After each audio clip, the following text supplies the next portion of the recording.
Hello, listeners. Welcome to another episode of the Droid Pet Podcast. My name is Tom, and I am guiding you through your experience today. Today, I am joined by both Mikes, Fleming and Pinto. So we have twice the Mike and none of the Megan, unfortunately. So, as is tradition, we call this the Droid Pet Sadcast, and we're missing one of our four friends, but we'll make do. We'll get the ball rolling today. I am going to start with Mr. Michael Fleming. How are you, sir? You didn't make it to our last session, so I hope all is well. What are you drinking? What are you playing? How's life? What's going on? I am good. I didn't make it last time because I was seeing SpongeBob the Musical at a high school near me. Because if you had to give it a school grade, what would you give it?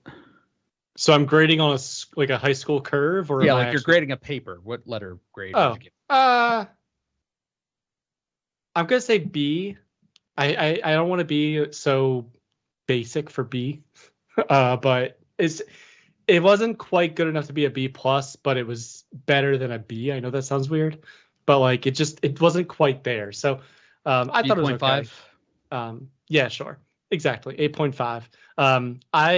I went to a very musically gifted school, so I also am a very biased person. Having seen other high schools that are not like the high school I went to, I would say that it was pretty darn good. I was very impressed by certain people and could see them going on and having a good college, like going into theater and potentially doing it. I didn't see anyone that stood out like amazing, but it was fine. It was good. But that's why I missed it last week, the podcast. Excuse me. Outside of that, I am just about done my lime LaCroix because it took us about 35 minutes to start the podcast tonight. So as normal, I am the beverage boy and have some unsweetened leaf water and just some regular water with the Crimpet Kid on it. So yeah. I'm doing well. Outside of that, for games, I've been playing a lot of Company of Heroes 3, trying to play through that. It's a very interesting game. It's so you guys, I don't know if you both ever played Company of Heroes 2, did you? No, I've played 0. I may have played a demo of the original Company of Heroes a million years ago, and that's it. Okay, and Pinto, I don't think you've played it, right? No. Well, I'll summarize it with this. In Company of Heroes 2, there were two campaigns, the American campaign and the Russian campaign. The American campaign is much closer to what they did for Company of Heroes 3, where like you have like a map that you're working off of and you go to certain areas on the map to have battles. And fortunately, it doesn't seem to have the bullshit of Company of Heroes Ardennes Assault, which was if you lost too many people in battle, the Americans just gave up and surrendered in the war. Yeah, that sucked. So that's how it works. It's closer to that in terms of how you play. Like you move around like icons basically, and then once you engage the Germans, then you have a battle, and then you actually go into the normal Company of Heroes kind of designed game. In the Russian campaign, it was very much like StarCraft, where it's like, okay, we need to take back the city of Stalingrad. We need to take or push them back away from Leningrad. Okay, now we need to take the city of Poznan, which was a fortress for the German army towards the end of the war. Like there was very clear fights, but in this game, like I said, it's closer to the Ardennes Assault. So from that perspective, I don't find the game as good as the Russian campaign because I prefer that. But in terms of its in terms of the graphics look just as good. I'm actually surprised because they're not such improvements. They couldn't have just made a game like less than 10 years or whatever it's been since the last 9 years, something like that. But it's pretty good. So I've been playing a lot of that. I've been playing a little bit of Sons of the Forest. I played that a couple of days when it first came out. It isn't polished. It needs some improvement. It has some things, and from my understanding, there's a lot of like base building schematics you can find, which I never found. So, I probably will like it more when I do some of that kind of stuff. But it's also a game that definitely is more enjoyable playing as a group of friends. So it's going to be on the bucket list for all of us at some point. And that's pretty much it in terms of games. I think that is new and interesting. So, Mr. Michael Pinto, Excuse me. How are you? What are you drinking tonight? What are you playing the past week? Yeah, tell me about your life. Well, I was born once in August. Yeah, only once. If anyone's been Born once, died once, came back to life once. if anyone, The point was, why did you say once? yeah, only once. If anyone was born more than once, something weird was going on. That's all. I was born twice, died twice, still alive somehow. Bunch of stuff happened, and here I am, drinking water and Coca-Cola out of a Coca-Cola glass. Actually, it's a McDonald's glass. I don't know. They must have been running. I still have mine too. Yeah, I still have mine from like 10, 11 years ago now, mm-hmm. when they were doing that. Yeah, still have them. I remember that.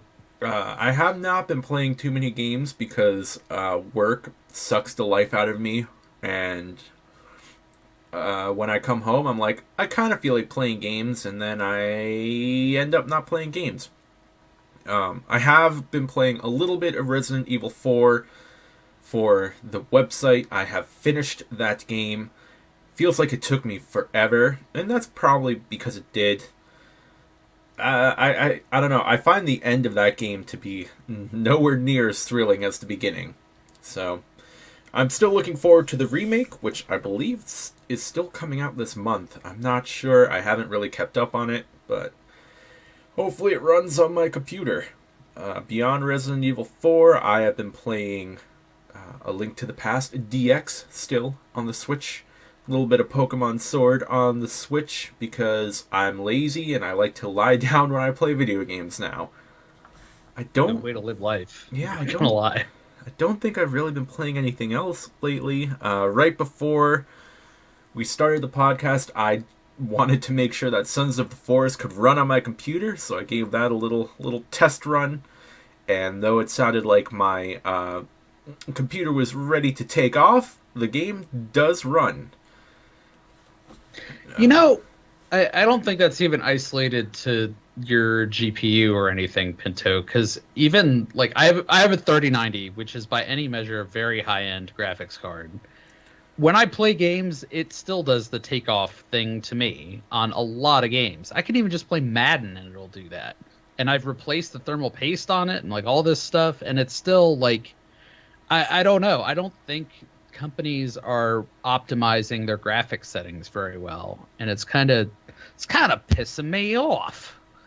Yeah, I'd believe that. I mean, it's something I've run into with my PlayStation 4 as well. I have an old PlayStation 4, not quite a launch model, but, not too long after launch. And boy, when I play some of the, the PlayStation 5's been out for however long now. I don't think support for the PlayStation 4 is going to last much longer. So when I play some of those later titles, like, a Resident Evil 3 remake, oh boy, does my PlayStation 4 sound like a jet engine, ready to go. Fallout 4, I think it was. Even that, which I would say was midlife at latest. You played that on console? Yeah, PlayStation 4. I'm surprised. Yeah, well, me and my wife play it together. So, and okay. Anything that we play together, I generally try to do console.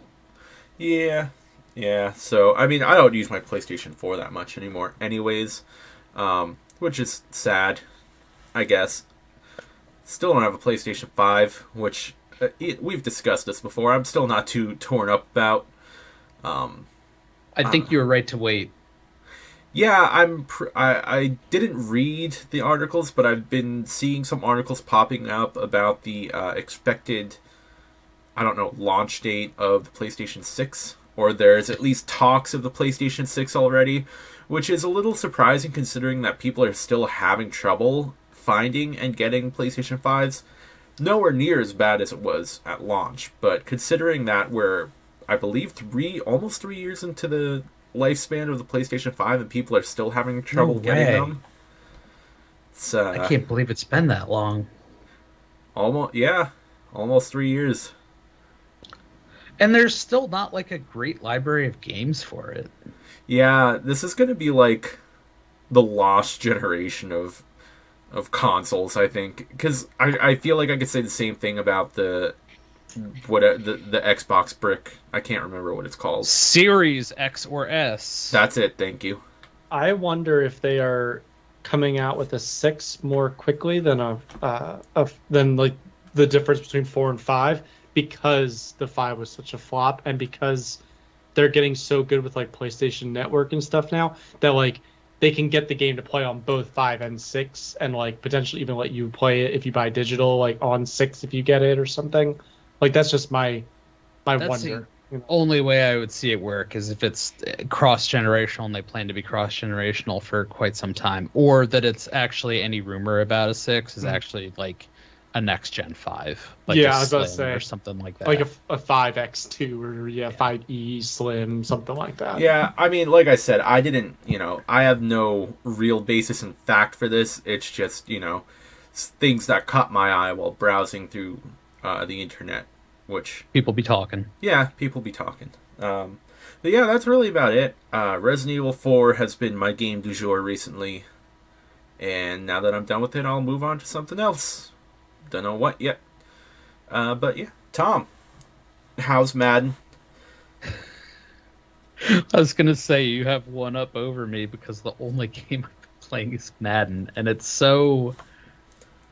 I don't know. I feel like it's embarrassing. Like I want to latch onto and play another game. Like Midnight Suns was huge for me, and as soon as I beat like a content update for Midnight Suns, I'm like, well, back to Madden.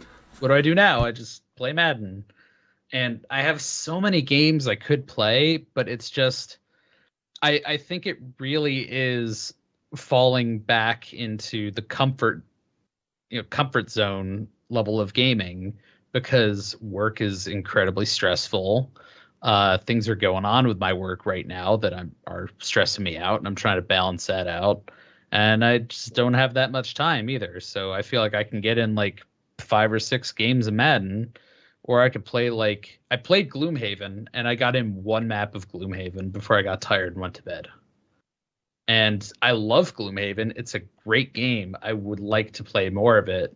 It just takes so much more thinky power than Madden does that it's difficult to want to do that as like an unwinding activity when I've been using thinky power all day.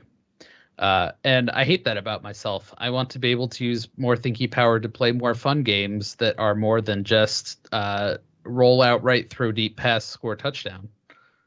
So I'm working on it. I have been playing Fire Emblem Engage a little bit here or there. I don't think I've touched it so much in the past week, but it is still out there. I have still been playing it. I actually just got a thing of... This is great. I actually love this. You can go out on Amazon and you can buy... They sell these little like tiles that are not amiibos, but they have the same code as the amiibos. And they'll sell them for like $5. And you can get all of the ones for a game instead of paying like $20 per amiibo. So I spent like $5 and I got all the tiles for the Fire Emblem ones, so I can unlock all the Fire Emblem shit. So Tom, it's can you do me a favor? What's that? Can you explain to me what amiibos are? I never knew. I never knew. They're literally just statues. Like they're just action figures. But someone, I don't know if they put a microchip or just like some sort of IR thing that can be read in them. Or QR code or something. And when you tap them to the controller, certain games will give you different benefits. Okay, that's the thing that always confused me about it. I was like, are they just like little figurines, or I guess there's more to it than that? Like, I know in Smash Brothers, you can like save a character to an amiibo, and you can like give them extra levels and power-ups and stuff. In Fire Emblem... in 3 houses, you get access to a special room that gives you extra like gifts and items every day. And I think you get more depending on the more that you scan. In Animal Crossing, it can give you different villagers that show up on your land. So like my wife bought a whole thing of the ones for Animal Crossing and did the same thing with that. So like she was like, I want this person. So instead of spinning the wheel and seeing who shows up and then making the deal, you make the deal with Amazon instead, and you get the little cardboard guys and you scan them. Or you can be a shill and pay for the actual statuettes, and you know, you Also them have a around. collectible. I mean, Yeah. I mean, it's kind of a cool concept, I think. Yeah, I have 4 of the actual Fire Emblem collectible amiibos. I'm staring at them right now over my computer monitor. And I have them because I like them as characters from the game, and I like having, like, the figures. Like, I have plenty of other collectibles, and I just want them as the collectible, to be honest. Now, is it possible for me to get all of the ones, to get all of the things? Not unless I want to shell out, like, $100 per figure for super rare ones that I can't find. So it's a great alternative to be able to spend $5 and get the little cardboard tiles. So, I don't know. It's a gimmick. It's a gimmick. It's the same as Skylanders, really. But, I don't know. As a collector, I'm not offended by it so much. I think I was very offended by it when they first came out, but the impact they have on games is also fairly minimal. I think that's just a symptom of us getting old and not liking change and seeing everything as a shill until you try it and then you're like, okay. I think there's a part of me that's very mad about the mass monetization of everything to do with video gaming, whereas when we were kids, you could like buy a game and it was done. Well, And yes, like that whole mass monetization thing was saved for Pokemon cards and Magic cards, which I also took part in as a kid. But it was like reserved for that physical space, and you had a physical good. And with amiibos, there's a physical good attached to it, but the price is variable and it's rare, and sometimes they'll get jacked up. And you know that happens with Magic cards too. But you know, with anything that's digital content, it's like just stop gating me, bro. Stop gating me, bro. Give me the loot packs or whatever. I don't know. I've ranted about that like 15 million times on this podcast, but yeah, and it's still better than any like gacha mechanics. So sure as hell is. yeah. As someone who spent a lot of money on that once and never again, yes. But yeah, it's interesting too. Like with my guilt about Madden. I actually took a look at my stats on Madden earlier, and I have something like almost 180 hours in just this version of Madden. So it's kind of, you know, and there's still plenty of time to go before the next version comes out. But I have a hard time not justifying my purchase of the game when I'm spending so much time playing it. So I just kind of shrug at it, and I know I'm getting more than my money's worth out of it, even though it's still kind of a you should do better Madden kind of situation. And the Bears made a big trade over yesterday, actually, as we record this. So I think that kind of got me wanting to play more as well. So, yeah, it happens. It ebbs and flows. And I really just hope another game can recapture my interest the way that like Midnight Suns did. So anyway, I'm also just drinking water because I didn't mention that before. We don't really have a topic as usual. We're just kind of rambling about video games as we do. So if any of you guys have anything to chip in and mention, that's fine. But the one thing I kind of was thinking about, and Fleming, you mentioned playing a little bit of Sons of the Forest. I think it's interesting. We've kind of been hyping up Sons of the Forest for years at this point, and I think we all bought it, and we've like not played it. To me, it's Symptom of because old? I want to Question play mark? it together.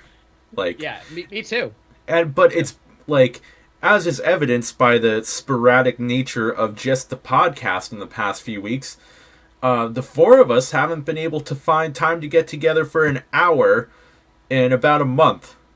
Yeah. So, you know, when you consider that when we play games, we tend to play for more than an hour. Yeah. So, you know, especially for something that we're excited about, like Sons of the Forest, we all want to be able to get together and play it for like 3 to 4 hours. And boy, is that just hard. That's just the hardest thing to try and figure out and organize.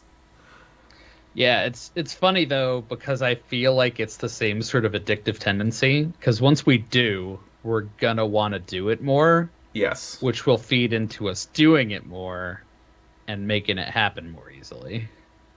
I agree. So I don't know, it's is it bad to relate it to drugs? We just need to take the first hit. Yeah, We need to and that's also another problem though, because I think we all know that that's going to happen. We're like, Yeah. I don't like. We're gonna try and find the time to devote to it. It's gonna be like those memes where it's like, I can't actually fit all those things in, and then you're like, but maybe if I only sleep for 4 hours tonight, I can Yeah. play Sons of the Forest, and tomorrow will be shitty, but I'll have a fun night. Yeah, I can't do that. I can't do either. it. Oh yeah, with work I couldn't do that. I could do it on a Friday or Saturday, but during the work week, oh god, that'd be awful.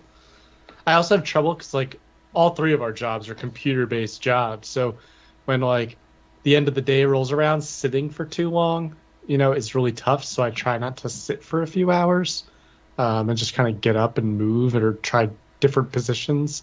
So yeah, I sit right here all day, every day. My work is there. My fun computer is here. I stop there. I spin the chair to look at this one. That's it. Like, I don't know. There's something about it, too, where it's like, I am in the den. Is it full of sorrows or joy today? I'm not sure. All you got to do is flip the switch. You flip the switch from work times to fun times, and that's it. There you go. Yep. I gotta get like some LED lights or something, and I'll just set it to like red for work and blue for fun or something like that. Yeah. Just I'll have a button that I can push. It's just like party time, and it'll play like something on like Bluetooth. it plays Celebration. Celebrate. And all the lights are like changing colors. Like that's the end of the day, like the work day for you. You press a button. Yeah, and on the weekend it goes into turbo and it plays Sandstorm. Yeah. No, and I mean, just like thinking about social gaming in general, like a couple. I can pull up Steam right now. A couple, probably months ago at this point, Megan and I had free time and we're like, oh, let's play a game together. Like, just, for funsies. Yeah, I was like, oh, Megan, you've never played Portal 2. Let's play Portal 2. So we were doing Portal 2 co-op. That was already 5 months ago. And, like, I want to go back to it and, like, keep playing it together. Just the two of us, it's hard enough to find a night to, like, be like, yeah, let's play a game for a couple hours.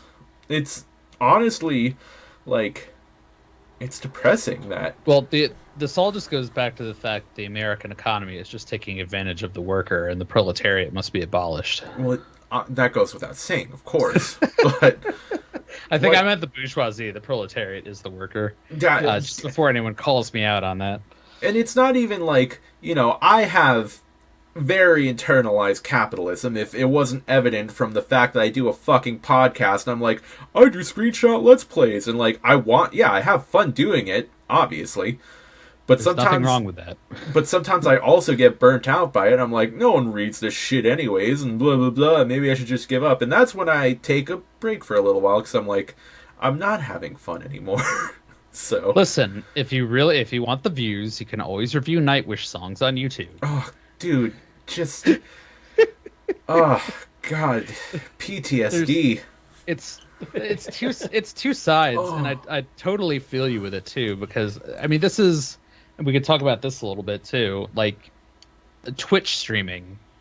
I tried very briefly when I was still on that gotcha junk, shooting it straight into my veins, to do Twitch streaming with that, and you would find like a handful of people that would show up because you're starting out, and you can keep trying to stick with that and cultivate a base, but you have to put on such a show all the time. And man, it just burns you the hell out. And then you can take a break, but are you going to still have that fan base? Are you still going to have those 5 people that showed up? You never get to 6 if you don't keep 5. That's the problem. Yep. I mean, especially with like live streaming, it seems like the audience attention there is fickle. Well, and also if you are not in the like 0.001%, you are not making as much like enough money to truly have a good career Or any money. like doing that. Or Also, any money, honestly, but yeah. My boobs are far too manly to just attract the right people. And Well, you no, know, like if you were I don't even know who's a big streamer anymore. I know Shroud was, I think still is a big streamer. Like he made like over like millions of dollars, but that's because every time he turned on his stream, no matter what game he was playing, one, he was usually pretty good, but two, he would make like, he would have thousands of followers, all with subscriptions and giving donations and stuff. And I'm just like watching these people going, I don't judge them. I judge the people that are like sitting there just feeding them this like money and stuff. And I'm just like, why? Like, I don't get it. I honestly don't, but it's like a cult. I guess it is. I mean, come at me, streamers, but you really have to cultivate a cult of personality, because you have to make people want to like you, want to follow you, want to believe in you, and give you their hard-earned money just to watch you play video games. Yeah. Or because your reaction to what they say through like the Twitch speak thing is funny to you. Because I know like Artosis with his streaming, obviously he had a lot of people watching him, but whenever they did or whenever someone could, they would try to sneak through Mario Erotica, and yes, that was a big thing. That's good timing, since it's Mario Day while we're recording this. Oh yeah, it is. Wow, I didn't even think about that. But yeah, it's but it's not Mario Day. It's the 11th. Yesterday. It's 3/11 Day. Shit. Well, you know what? Now amber is the color of my energy, so fucking deal with it. Whoa. When you said it, I was like, wait, no, it's the 11th. That's not Mario. What is he talking about? Sorry, now it's 3/11 Day. Investigate 3/11. Anyway, back to what I was actually trying to say. Yeah, so like they would. So they Mario would do, like, Erotica. and like other stuff, and just to like. Because they wanted to like get other reactions in the chat, and I don't get it. I'm not part of any of those communities. Like I streamed for a little while, and usually it was just one or two people that were my friends, and then some people were like, "This guy sucks." Yeah. And, that was it. It was kind of funny because I was pretty decent, I felt like, but it's just you were that person, and even like sucky like players. So like I know what was his name? Tim the Tat Man. I don't know if you guys ever heard his name before. Nope. He was a pretty popular streamer. He's not that good of a player, at least all the games that I can think of when he played. But he just had this like personality that people wanted to watch him. Okay, I don't know. I mean that's what I mean. You have to put on a show. I mean, the game is like 4% of the experience.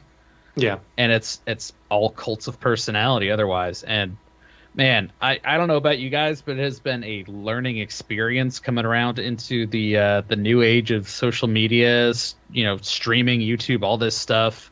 And hey, we're out here doing a podcast and we're putting ourselves out there this way, but we're talking together as friends, and then we're just kind of like shooting it out into the ether and saying like, hey, you guys might enjoy this too, and if you do, we love you, you're awesome.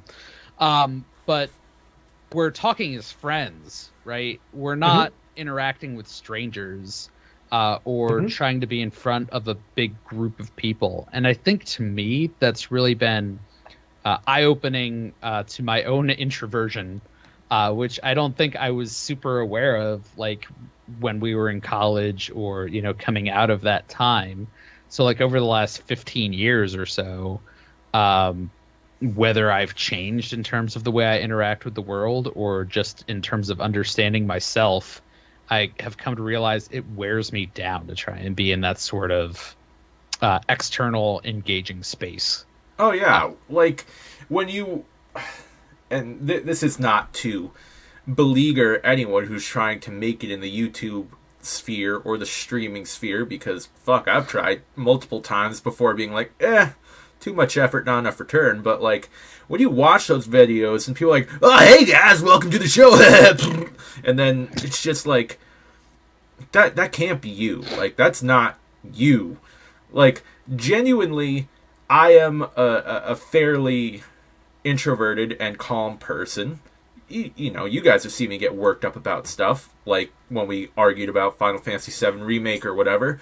But, I like, as Tom mentioned, at one point I was doing YouTube reviews, and, like, some people really enjoyed how I was, you know, not putting on a show and just kind of being like, yeah, this is, you know, this is just how I talk. I'm not going to fake like, holy shit, that's amazing. I'm just like, yeah, I thought that was really good, blah, blah, blah. You know, just very, I don't want to fake a reaction. And some people do enjoy that. But for the most part, a lot of people really want that over the top because it kind of, when people are looking for something, they want to have a reaction to it. So if someone's like, yeah, that was awesome, the people who like the thing that they're talking about will be like, yeah, that was awesome. Or if someone shits on something, it's the reverse, where, you know, in terms of me saying like, you know, I thought this was pretty good, but it's not for me. People are like, yo, you just don't fucking understand it, you're dumb. But it was like, alright, I'm not listening to Nightwish anymore, because A, I don't enjoy it, and B, your fans are assholes. But I think it's two things. One, I think we've hit a point of maturity, like that we like. For example, the podcast. Like as long as I feel like we haven't said something that's offensive that, you know, 10 years down the road someone's gonna find because I'm this type of person in this position and it's like my dream, you know, to be in that position, and someone finds it and then tries to cancel me with it. Like I don't care what I say on the podcast. Like, so I didn't like Final Fantasy VII Remake, whatever. I didn't, but I also played the original, so there's that too. But I think that's part of it. So the maturity aspect, and then I think all three of us, I would personally rather just not be successful but still be myself versus, you know, I see all those people that, like you said, are on YouTube, on Twitch, just, you know, putting out these reactions or whatever, and I'm like, you're like, that's not how you are outside of this. And I'd rather people just, like, I think people are searching for authenticity. It's just that if you are going to be authentic, you're going to have a very specific audience to your material. Whereas if you, for example, let's say you edited your videos differently, Pinto, with Nightwish, and like the first thing that like you edited in was like 10 seconds of you going, this thing sucks, this is the worst thing ever, you're gonna get a reaction. Nightwish sucks, and I'm gonna tell you why. Yeah, exactly. You're gonna get a reaction. You're gonna get people like wanting to know why you thought it, and if they like them or they hate them, they're gonna agree and or come after you on it. But then you're still getting the viewer, and that's all you care about.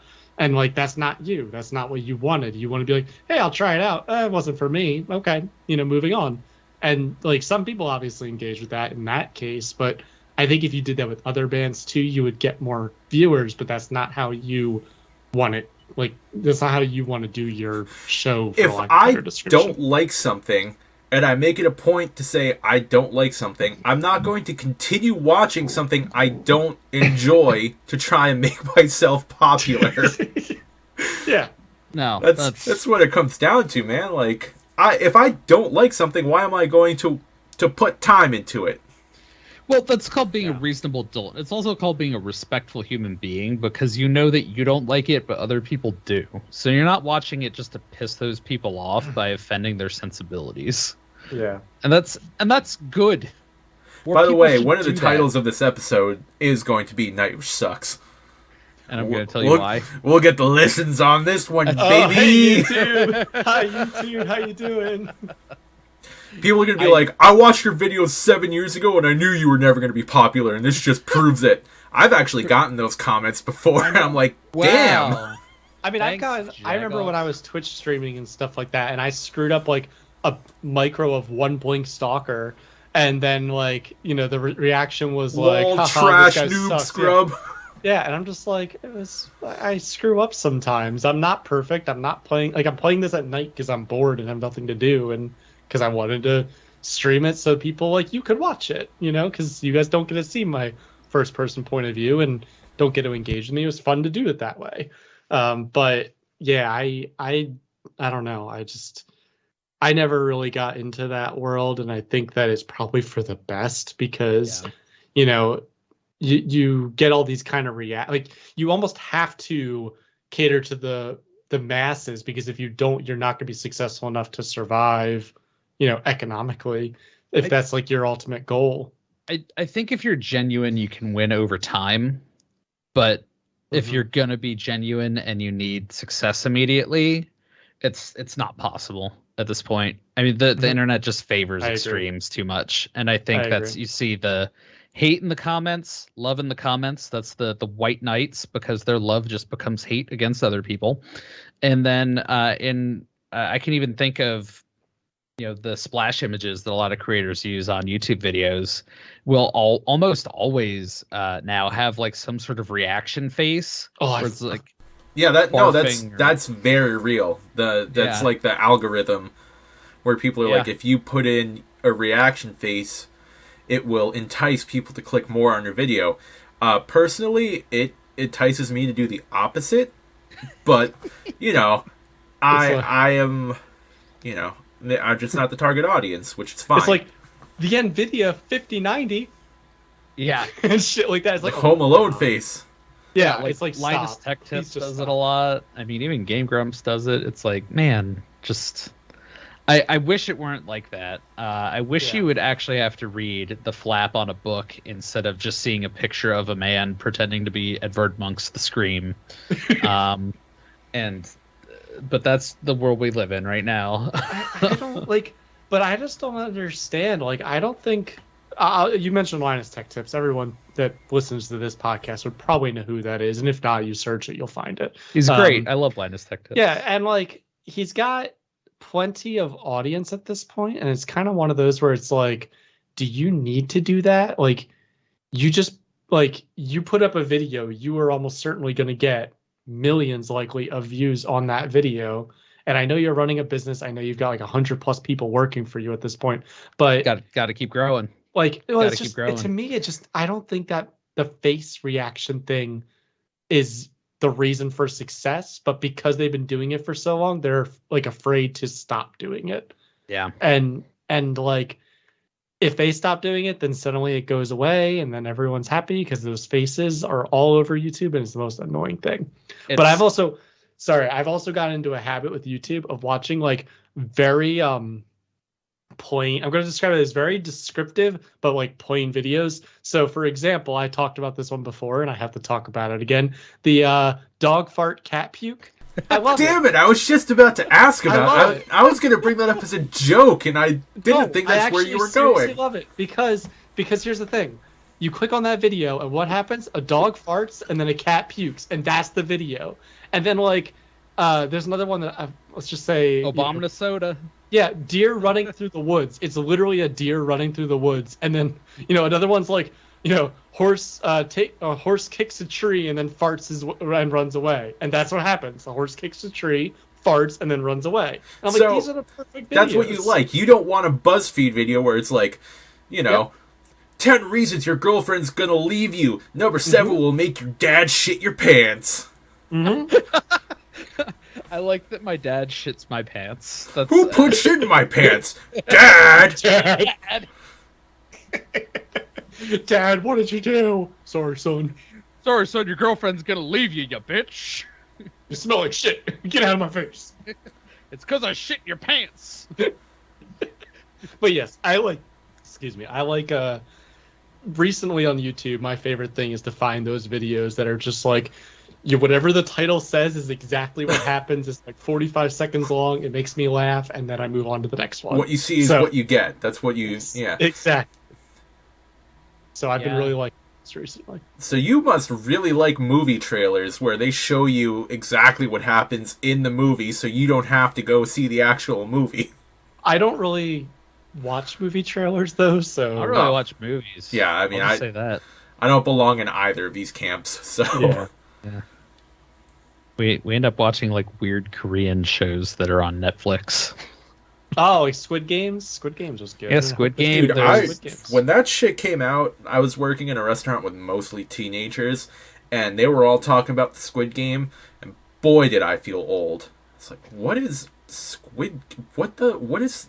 Don't tell me. I don't actually care. Squids. No, it's shit. What was the name of that movie with the Japanese kids on the island? Battle Royale. Battle Royale. It's kind of like Yeah. Battle Royale. I know what it except is that- now, Tom. Thank you. Oh, I thought you said you didn't know. I was like, No, oh, I right. said I felt I didn't at the time, and it made me feel old. It made me feel like time was passing me by. Okay. But But I mean, like, someone actually made like a video game adaptation called Crab Game, which I've watched videos of, and actually it looks quite fun. Mostly because you don't actually die in it. Oh, well, that's not fun. I'm just kidding. Yeah. Well, I mean, it's not like the dude who invented the VR headset created one that could actually fucking kill you if you die in the game. apparently that was a statement piece. I remember reading that. It was like some sort of artistic statement, but yeah, still terrifying. I mean, they made the euthanasia coaster. No, they've talked about making the euthanasia coaster. I don't think they've actually made it. What the hell is that? It's a roller coaster that is designed to put you to sleep permanently. 7 loops, each getting smaller, and then the G's basically force your body to shut down. Why would you ever do that? Man, let's not get into the ethics of euthanasia on No, our I mean, video like, game podcast. Even if you're pursuing euthanasia, like, why would that be your preferred choice? I don't know. I hate roller coasters, and if Megan were here, she'd back me up. But I like roller coasters, but I wouldn't want to die on one. also, Shit, let me just go to sleep. I don't want to have to do it at a theme park. yeah, Megan's not here to defend herself, so I'll tell the story that the last time we went to an amusement park together, we were both coerced into riding roller coasters. I screamed like a little girl, but didn't want to curse because there were children sitting behind me, so I yelled things like chestnuts, and Megan cried and also lost her glasses. So no. Oh yeah, don't wear your glasses on a roller coaster. Don't. she do that. wasn't, but they fell out of her pocket, and we had to like go searching for Oh. them underneath the tracks. I leave them in the little locker. Yeah. So, roller coasters, number one, they can kill you if built correctly, as we've all played Roller Coaster Tycoon before. And number two, don't like them. Yeah, just in case we need further backup on that, my wife has a work contact who had a daughter become permanently disabled around age 18 Oh, God. from a roller coaster accident, which was very thrilling. And on one of our first dates, we went to an amusement park. My wife went on some roller coasters and threw up all over the place before we could get off the roller coaster. So actually, we were just talking about that earlier today, and I was like, I realized right then and there I had a choice to either love this woman forever or end the Or run relationship away in and never short look order. back. And we know how that ended up, at least. So good choice on my part. Yeah. Yeah. It was very very interesting. So I still like roller coasters, for the record. I just don't want them to kill me. Yeah. Yeah. I don't like roller coasters, and I also don't want them to kill me. Fair, a fair point. I would actually, I kind of wonder, taking this topic in another direction. We've played around with Planet Coaster. Has there been any like VR input into Planet Coaster? Oh, God. Oh, just thinking about it makes me queasy. I don't believe so. I know you can do like first person watch it, but I don't know if they put that for VR or not. I mean, I'm just putting it out there. Whoever makes that game would be a great idea, because there's a lot of VR experiences where Yeah. you're basically just riding theme park rides. And I think that would work out very well if you kind of build your own in Planet Coaster and then enjoy it in VR. Yeah, I think I've mentioned enough on the podcast, but my quick thought would be I do not like VR kind of experiences. It's all optional is all I'm saying. I know it's optional, but I'm just saying, so I haven't looked to see if one exists, because if one does, I don't care. Fair. I mean, all Tom does in VR is play craps, so... It's true. It's very true. Like, way more often than I should. I actually I haven't done a lot of that this past week, but the week before I did a lot of that. Yeah, and there are a lot of children who play that game, by the way. It's like this is an 18 and over experience. Then you'll hear, "Fuck your dad! I'm gonna beat you at blackjack." I mean, what? Oh my god. That's how all online gaming has been since the beginning of online gaming. So Yeah. It's very funny. One night I was doing craps and there was a kid playing at the table, but he showed up. He sounded like he was probably like 14, 15, so not like 3. And he was like, "Oh, how do I play? I don't know how to play." And they were like, "Oh, here's how you play." And he was like, "Oh, okay, cool. Oh, you guys are nice. Like, even though I'm like a kid." And everyone was just like, "Yeah, you're not annoying. Like, as long as you're cool and you're not annoying, no one cares. Like, just don't be a dick. Like, it's not that hard." his mom didn't tell him he had to go to bed, right? No. Okay, good. Nope. Yeah. Nope. Not I that was time. thinking the same thing, Pinto, about the time the little kid played Daisy with us. I mean, that's when I started playing like MMOs. I was 15 or 16, and I was playing with dudes who were like 20s, 30s, maybe older, and I was very well respected among the people that I played with because I didn't act like a jackass.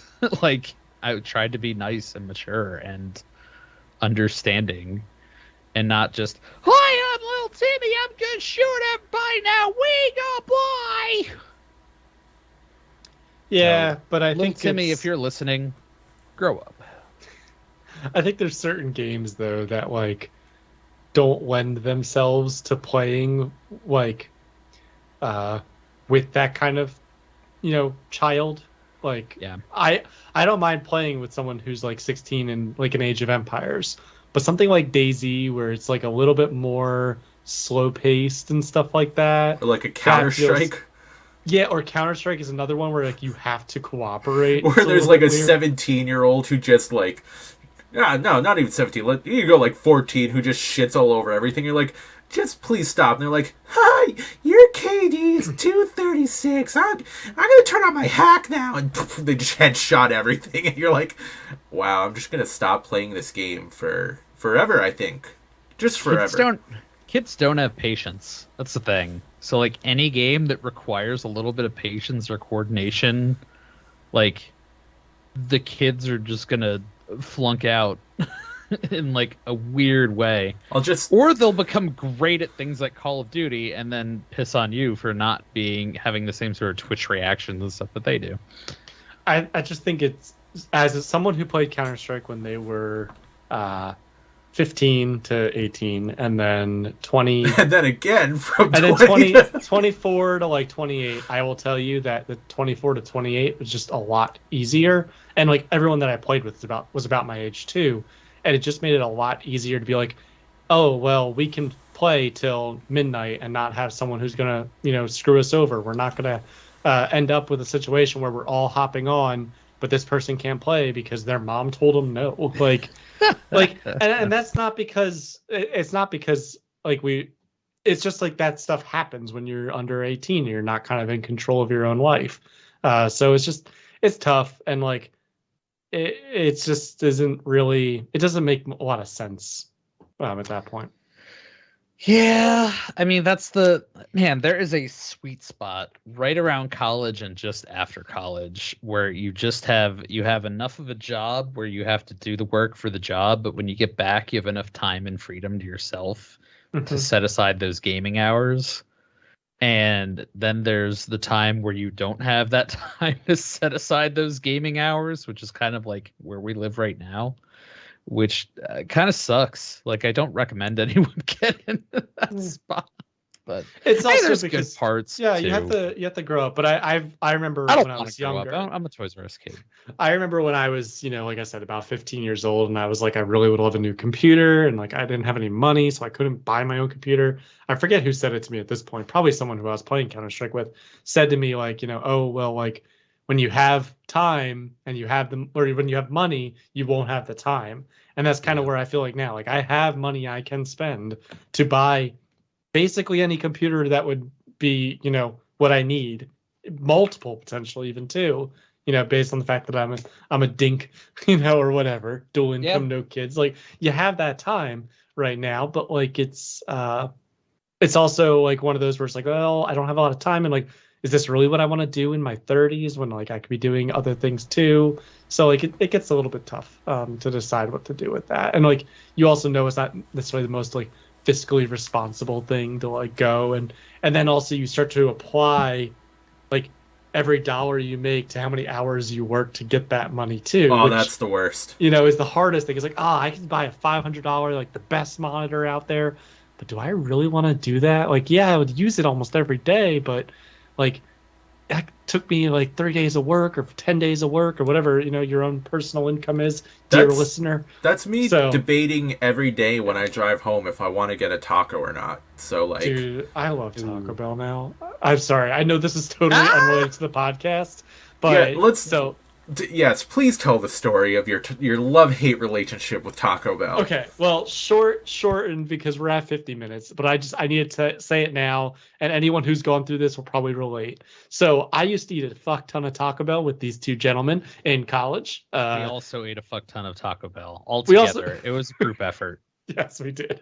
There was a time where you got to talk about the party pack? Son of a bitch.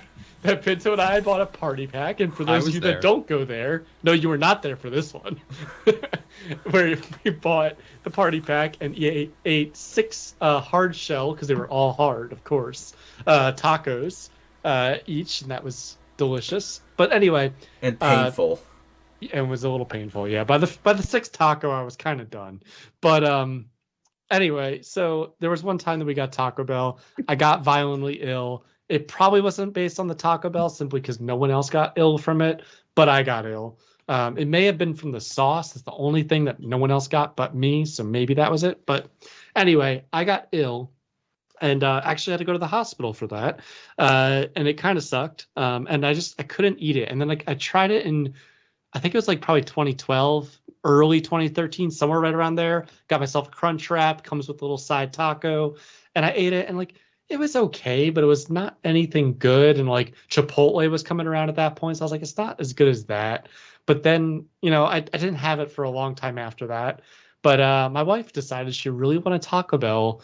I don't even know how long ago it was. Not too long. Maybe 2 months, 3 months. Do you guys remember? It was recent. I know that. Yeah. Yeah, it was recent, and then it's been more frequent this year. But we got it, and I was like, this is actually pretty good. And they were super fast. Like, they got my food in like 4 minutes to me. When I pulled up, there was never a wait. The price was super cheap. Like, I was able to get like the same amount of food that I felt like I could get at like McDonald's, but I got more food, and I was like, "Yeah, man, awesome." That's like Yum Brand's promise. Yeah, it is the Yum Brand's promise. So I have really started liking Taco Bell, and now you guys made me want to go out and get tacos. So let's end the podcast. Back on that Taco Bell train. Yeah. Listen, now that that's settled, I think we can firmly say there is a genuine love of Taco Bell amongst the three of us, and I think Megan would collaborate on that too. So there was a time where Megan would text me like a couple times a week, being like, "Christy wants Taco Bell again." And I was like, I didn't think Christy liked Taco Bell, and she's like, it's the cheesy Fiesta potatoes. They don't sell them anymore. Those were good. No, they're back. Oh, they brought them back? Yeah. Because Amy got some nacho fries, which were I don't like those. They were fries with cheese, but they called them nacho fries, and they were actually pretty good. No, I do not care for the nacho fries. You gotta get those cheesy Fiesta potatoes. I will get those. Taco Bell sponsor us, for God's sake, please. Jonathan T. Bell, come at us. Even if they gave us like a $10 gift card each every week, we will open the podcast in sombreros every week for like a $10 gift card. I will put a sombrero on Megan's tiny dog. Alfie is close enough to a Chihuahua. Yo quiero. That'd be perfect. We'll pronounce Alfie with an accent. It'll be Alfie. Perfect. Alfie quiero Taco Bell. I love it.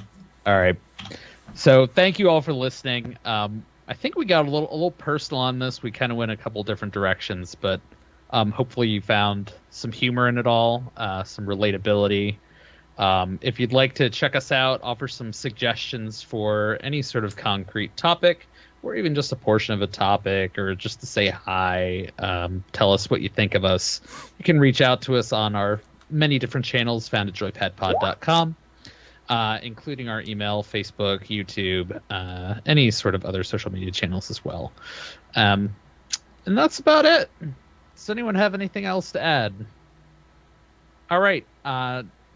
Yo quiero Taco Bell. Stay joyful. Goodbye. Goodbye. Bye.